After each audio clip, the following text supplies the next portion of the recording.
Chers amis, bonjour. Nous sommes le lundi 12 juin 2023. Il est 8 heures. Quelques news de l'Arménie, de l'Artsakh et de la diaspora arménienne.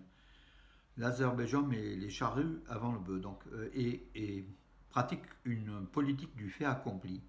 Donc le premier ministre d'Azerbaïdjan, Shahin Mustafaev, avait déclaré que les gardes frontières du service fédéral de la sécurité de la Russie garderont les voies de communication menant au Nakhitchevan sur le territoire de l'Arménie. En fait, la traversée d'un couloir sur le territoire arménien, donc entre le Nakhitchevan et l'Azerbaïdjan, serait garantie par les forces de sécurité russes. C'est ce qu'avait déclaré le Premier ministre azéri. Meher Grigorian, le vice-premier ministre d'Arménie, a affirmé que aucun accord de ce type-là n'avait été conclu. Voilà, et il rejette fermement les déclarations de Bakou qui prennent leur désir pour des réalités. Donc voilà. Alors, lors des discussions du groupe de travail tripartite, y compris la dernière réunion, aucun accord de ce type n'a été trouvé. La position de l'Arménie était et continue d'être que les routes prévues au point 9 de la déclaration tripartite du 9 novembre 2020 doivent fonctionner sous la souveraineté et la protection des parties sur le principe de la réciprocité. Voilà, donc en fait, Bakou fait de la désinformation, fait comme si tout était fait, que les accords avaient été conclus, alors que de l'autre côté, Yerevan affirme qu'il n'a rien été conclu du tout simplement. On se réfère aux accords du 9 novembre 2020, que l'Azerbaïdjan d'ailleurs n'applique pas. Et aujourd'hui, l'Azerbaïdjan met la pression pour avoir un passage à travers le Zangezur arménien, le sud de l'Arménie, pour relier de façon terrestre par la route le Nakhitchevan, l'enclave aujourd'hui appartenant à l'Azerbaïdjan, mais qui est un territoire arménien en fait, qui a été cédé encore une fois par Staline à l'Azerbaïdjan lors de la soviétisation. Donc en fait, voilà, Bakou désire une continuité territoriale entre l'Azerbaïdjan et le Nakhitchevan à travers l'Arménie et prend ses désirs pour des réalités en affirmant que des accords ont été conclus, que les Russes vont protéger, vont sécuriser ce corridor, ce couloir. Or, Yerevan affirme qu'il n'a pas du tout été question. Voilà donc les mensonges de Bakou. Mais on est coutumé du fait en fait. Bakou ment régulièrement, désinforme pour essayer de gagner des points dans cette stratégie, pour brouiller les pistes et gagner des points, tout simplement. Voilà.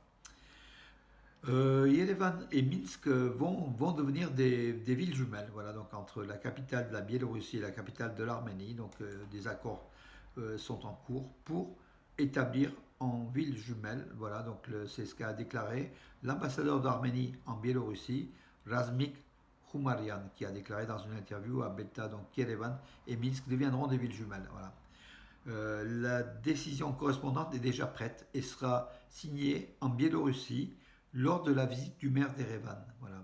Quant aux activités de la communauté arménienne de Minsk, la construction de l'église apostolique arménienne de Minsk sera achevée d'ici la fin de l'année. Il y a une communauté arménienne à Minsk, en Biélorussie, pas très importante, mais elle existe. Et c'est un lien important entre Minsk et entre la Biélorussie, qui est un pays quand même qui est un grand pays, et l'Arménie. Van Kelopian, le ministre de l'économie d'Arménie, qui était donc dans la région dans le Sunik pour assister au festival La Tonte des Moutons en fait, qui s'est déroulé dans cette région de Sunik. Il était à Djermouk aussi, donc il était à Djermouk, il a visité, donc Djermouk c'est plutôt Vayotsor. Il a visité, puis il a rencontré le maire. Il a fait le point sur l'agression de l'Azerbaïdjan en septembre dernier, le point sur l'économie donc de Djermouk et les investissements qui sont en cours, dont un grand centre, un complexe hôtelier de 17 millions de dollars, je crois, de la construction. Voilà, l'Arménie veut développer, donc le gouvernement d'Erevan veut développer Tchermouk comme station thermale, balnéaire, et même station d'hiver, oui, de ski l'hiver. Djermouk bénéficie d'un climat exceptionnel, en fait, et de paysages aussi exceptionnels. C'est un point particulier en Arménie et c'est vraiment comment dirais-je, j'ai oublié avec Dilijan, Djermouk reste l'un des points important du tourisme en Arménie. Voilà. Et puis beaucoup d'étrangers aussi qui viennent. Hein.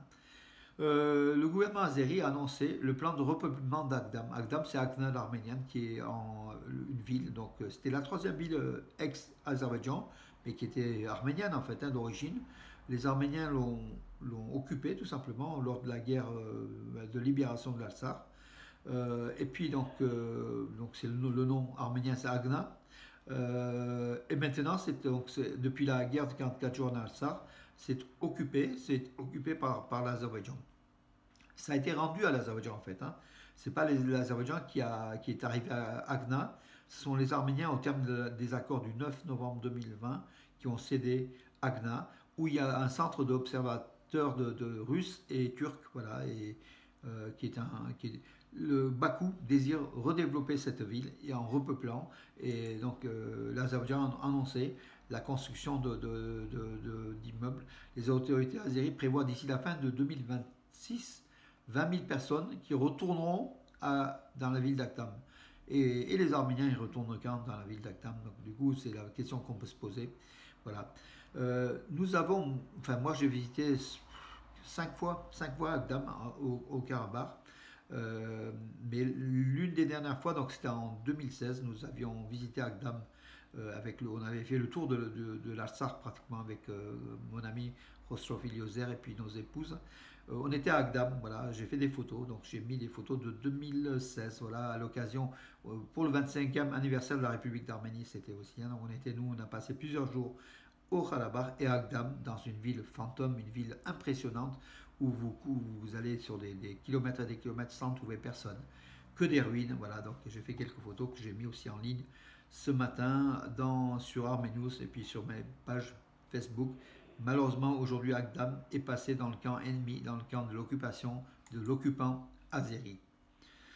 Finissons par une bonne nouvelle. Oui, donc le Henrik Mkhitaryan, le citoyen, l'Arménien le plus titré du football arménien, tout simplement, qui a disputé une finale de la Champions League historique. Voilà. Donc, il a affirmé que son équipe, l'Inter de Milan, il a joué 10 minutes en fait, il revenait d'une blessure. Il a joué donc 10 minutes et puis il a affirmé que, comment dirais-je, que son équipe méritait pas de perdre. Et c'est vrai que l'Inter de Milan a très très bien joué face à Manchester City qui nous a déçus, qui n'a pas fait son jeu normal, mais qui a gagné par un coup du sort tout simplement, hein, parce que l'Inter de Milan pouvait par 2 fois marquer tout simplement. Et puis, oui, en parlant de Mkhitaryan, donc j'ai eu hier lors d'une fête, j'ai rencontré donc Pierre Ferrazzi qui est l'entraîneur de l'équipe arménienne de Valence, qui était l'entraîneur de l'équipe arménienne de Valence, l'US Joa Valence qui est devenu l'Azoa Valence, qui est monté de la D4 en deuxième division nationale. Donc voilà, donc avec le papa de Reno, donc Hamlet Mkhitaryan, il m'a raconté, donc je mettrai l'interview sous peu, des choses assez importantes. Donc bravo à Pierre Ferrazzi, qui est encore plus arménien. Il m'a dit qu'il s'appelait Ferrazian, mais il est vraiment pris. Il a du cœur. C'est un homme de cœur qui adore les Arméniens. Il a senti que cette équipe arménienne de Valence avait une âme arménienne, avait une âme. Il a défendu bec et ongles cette arménité, alors qu'il n'est pas arménien d'origine. C'était un ex-joueur professionnel, hein, Ferrazzi, qui a joué dans de grands clubs français et qui est devenu entraîneur, donc l'entraîneur de l'équipe arménienne de Valence, l'US à Valence. Il m'a livré quelques souvenirs sur Henrik Mkhitaryan aussi, quand il était jeune, il venait avec son papa, Hamlet, aux entraînements. Voilà, donc vous verrez, donc c'est assez intéressant. Et puis donc restons dans le domaine du sport, mes amis. Donc l'Arménie en Coupe du Monde de gymnastique. Donc ça se passait, donc je vais vous le dire, ça se passait donc en Croatie, à Osijek, ouais, en Croatie. La World Challenge Cup, donc la Coupe du Monde donc de gymnastique. L'Arménie a eu 3 médailles d'or, voilà. Donc vraiment, on a une équipe de Arthur Avedissian. Lors de la finale de l'exercice des anneaux a remporté sa deuxième médaille d'or, voilà. Il y a eu aussi Arthur Thomassian non, lui il n'a pas eu Arthur Thomassian n'a pas eu de médaille, mais par contre il y a eu l'équipe menée par Agopsam, on a eu 3 médailles d'or, une d'argent. Arthur Davetian, médaille de bronze au JO, donc champion du monde et d'Europe de saut de cheval, a eu la médaille d'or au saut de cheval, voilà. Et le 10 juin, Gagi Khachikian, avait également eu la médaille d'or. Voilà, donc je crois c'est au cheval d'arçon. Euh, voilà, mes amis. Mais écoutez, on termine sur cette bonne note. En tout cas, l'an prochain pour les JO de Paris, l'équipe d'Arménie de gymnastique aura des médailles, c'est certain. Et on verra si elles sont en or. Et on espère. L'Arménie mérite. Hein, depuis déjà 3 ans, 4 ans, elle est dans le top, toujours dans le top 3 des meilleures nations mondiales de gymnastique avec une équipe fabuleuse, hein, une génération fabuleuse qu'on va voir, qu'on va donc supporter, et puis on va avoir des médailles pour l'Arménie au JO de Paris en 2024. Et ça ne sera pas que en haltérophilie, en lutte ou en boxe, ça sera aussi en gymnastique, donc des sports plutôt nobles qu'on aime, tout simplement. Sur ce, mes amis, bonne journée et à demain.